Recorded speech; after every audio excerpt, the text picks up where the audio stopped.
Hello students, welcome to my channel school from home. आज हम लोग एक्सरसाइज 1.2 करेंगे। बेसिकली इस एक्सरसाइज में बच्चों हमें पढ़ना है एलसीएम और एचसीएफ। एलसीएम एचसीएफ निकालने के लिए हमें प्राइम फैक्टराइजेशन करना पड़ता है। आपने क्लास 8th में भी पढ़ा होगा, 9th में भी पढ़ा होगा, 10th में भी इसका रिकैप हो रहा कि प्राइम फैक्टर्स कैसे निकालते हैं। तो प्राइम और कंपोजिट का मतलब आपको पता होगा, समझा देता हूँ। जो नंबर्स होते हैं ना बच्चों, वो दो तरह के होते हैं। पहला प्राइम नंबर होता है, दूसरा कंपोजिट नंबर होता है। ये है डिविजिबिलिटी के आधार पे, it is based on divisibility. तो अगर कोई नंबर जो है प्राइम तब कहलाता है जब वो या तो 1 से डिवाइड हो या अपने से डिवाइड हो जाए, ठीक है ना। कंपोजिट नंबर्स वो होते हैं जो 1 और सेल्फ के अलावा किसी एक से डिवाइड हो। मतलब कि कंपोजिट नंबर्स जो है डिविजिबल होते हैं 1 और सेल्फ के अलावा किसी और नंबर से भी। कंपोजिट नंबर्स के दो टाइप हो सकते हैं, आपने पढ़ा होगा बचपन में या 8th में पढ़ा होगा। ऑड नंबर्स होते हैं, इवन नंबर्स होते हैं। तो ऑड नंबर वो होते हैं जो 2 से डिवाइड नहीं होते हैं, इवन नंबर्स वो होते हैं जो 2 से डिवाइड होते हैं। तो इस तरह से हमें यहाँ पे प्राइम फैक्टर्स निकालने के बारे में सीखना है कि प्राइम फैक्टर्स कैसे निकाले जाते हैं, क्योंकि प्राइम फैक्टर्स का यूज करके हम लोग इस एक्सरसाइज के क्वेश्चंस को सॉल्व करेंगे एलसीएम एचसीएफ निकालने के लिए। तो बच्चों एक और इम्पोर्टेंट चीज है, थ्योरी है कि एलसीएम और एचसीएफ का मल्टीप्लीकेशन जो होता है वो जो होता है दोनों नंबर्स के मल्टीप्लीकेशन के इक्वल होता है। इसका मतलब ये हुआ कि अगर किसी दो नंबर्स का एलसीएम निकाला, एचसीएफ निकाला, उनको मल्टीप्लाई करा आपस में, तो उसका जो इक्वल होता है वो उस दोनों नंबर्स के मल्टीप्लिकेशन के इक्वल होता है। तो दो नंबर्स का मल्टीप्लिकेशन इक्वल्स टू उनके एलसीएम और एचसीएफ का मल्टीप्लिकेशन। आई थिंक ये बात क्लियर हो गई होगी। अगर इतनी बातें समझ में आ गई बच्चों, तो हम लोग एक्सरसाइज कर सकते हैं बड़े आराम से, और ऐसा करेंगे आप लोग कभी नहीं भूलोगे। तो क्वेश्चन नंबर 1 है, आप एनसीईआरटी की बुक ओपन करना, उसमें क्वेश्चन नंबर 1 का फर्स्ट पार्ट हम करेंगे। ये फर्स्ट पार्ट में है 140 दिया हुआ है, और क्वेश्चन ये बोल रहा मैं पढ़ दे रहा हूँ। मेरे पास बुक नहीं है तो मैं लैपटॉप से देख के पढ़ रहा हूँ। Express each numbers as product of its prime factors. जो ये नंबर्स दिए गए हैं उनको प्राइम फैक्टर्स के फॉर्म में रिप्रेजेंट करना है या एक्सप्रेस करना है। तो आपको पता होगा कि सबसे पहला जो प्राइम नंबर होता है 2 होता है। तो आप 2 से इसमें डिवाइड करोगे तो 2 × 70 हो गया, ठीक है। अब एक इसका प्राइम फैक्टर 2 हो गया। अब 70 को करो आप लोग तो इसका हो जाएगा 2 × 35। अब 35 पे करो आप लोग तो 5 × 7 हो जाएगा। तो इस तरह से जो इसका प्राइम फैक्टर हो गया 2 × 2 × 5 × 7, तो ये 2² × 5 × 7, तो ये इसका प्राइम फैक्टर हो गया। आई थिंक कि ये बड़े आसानी से आप लोग निकाल सकते हो, और इसका जो सेकेंड पार्ट है, थर्ड पार्ट है, वो भी आप लोग आराम से कर सकते हो, ठीक है बच्चों। इसमें टफ नहीं। सेकंड पार्ट है 156, थर्ड पार्ट है 3825, फोर्थ पार्ट है 5005। ये सारे नंबर्स का आप निकालना, आप लोग स्टार्ट करना फैक्टर निकालना 2 से, फिर 3 से, फिर 5 से, क्योंकि हमें प्राइम फैक्टर्स निकालने हैं। प्राइम फैक्टर्स वो होते हैं जो किसी भी नंबर से डिवाइड ना हो एक्सेप्ट 1 और सेल्फ, ठीक है। क्वेश्चन नंबर 2 हम लोग करते हैं बच्चों। क्वेश्चन नंबर 2 ये बोल रहा कि find the LCM and HCF of following pairs of integers and verify that LCM into HCF equals to product of 2 numbers. तो यहाँ पे 2 नंबर्स दिए गए हैं 26 और 91। इनका निकालना एचसीएफ और एलसीएम, और ये हमें प्रूव करना है कि जो इसके एलसीएम और एचसीएफ का प्रोडक्ट है इन दोनों के प्रोडक्ट के इक्वल होगा। तो बच्चों एलसीएम निकालने का तरीका होता है, प्राइम फैक्टर निकालते हैं। तो ये देखो बच्चों प्राइम फैक्टर 26 का निकाल रहे हैं। 26 इक्वल्स टू 2 × 13। 91 का प्राइम फैक्टर निकालोगे बच्चों तो ये हो जाएगा 7 × 13। क्योंकि ना 91 को डिवाइड 2 से नहीं कर पाओगे, 5 से नहीं कर पाओगे, केवल 7 से डिवाइड करो 13 आ जाएगा। दोनों ही प्राइम नंबर्स हैं, तो इसके प्राइम फैक्टर 7 और 13 हो गए।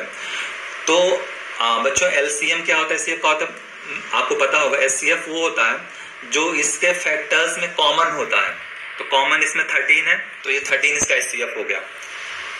एलसीएम क्या होता है बच्चों, एलसीएम वो होता है जो कॉमन होता है उसको एक बार लेते हैं, मतलब 13 एक बार लेंगे, और जो अनकॉमन है उसको उतनी बार ले लेंगे।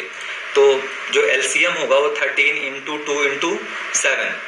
तो इस तरह से आप एलसीएम निकाल लिए, एचसीएफ निकाल लिए।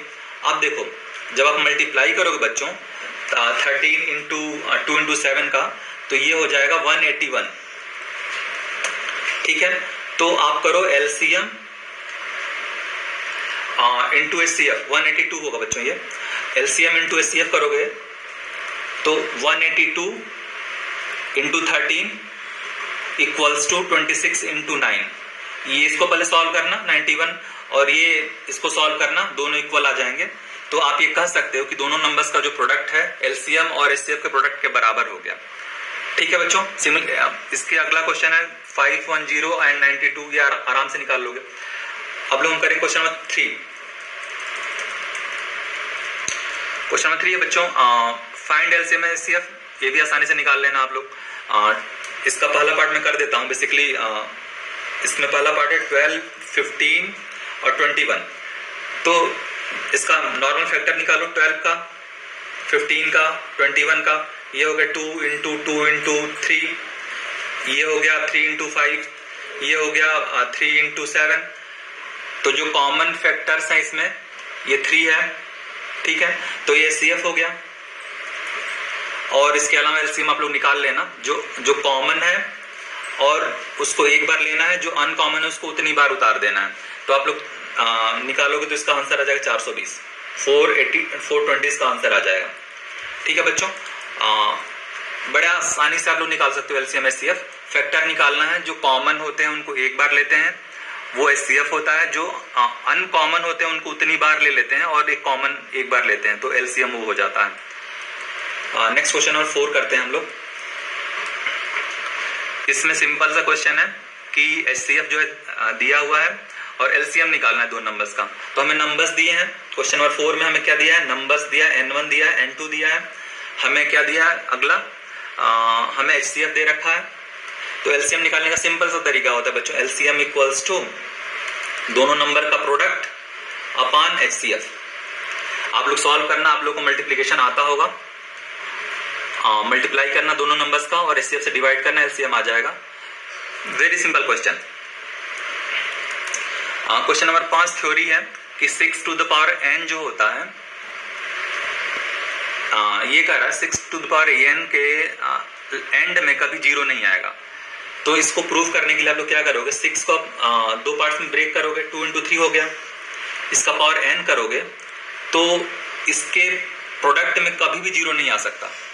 तो ये सिंपली लिख देना है कि we can break 6 into 2 parts, 2 into 3। इसका पावर n करोगे तो n अगर 0 होगा तो 1 होता है। सपोज अगर कोई भी नंबर यहाँ 6 है, 0 1 हो गया, 6 टू द पावर 1 6 हो गया, 6 टू द पावर 2 36 हो गया। तो सिमिलरली इसके एंड में कभी 0 नहीं आएगा। तो यही चीज हमें लिखना है कि 6 to the power n can never having 0 at its end, कभी इसके एंड में 0 नहीं आएगा।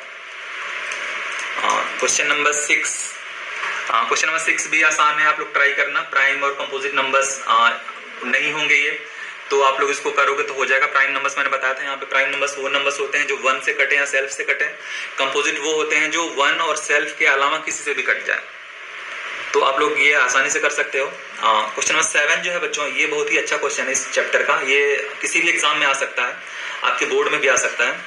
इसमें ये कह रहा है कि जो एक बंदी सोनिया है और एक लड़का रवि है, दोनों क्लासमेट हैं और एक सर्किल में राउंड लगा रहे हैं। तो सोनिया जो है 18 मिनट में राउंड लगाती है, रवि जो है 12 मिनट में राउंड लगाता है।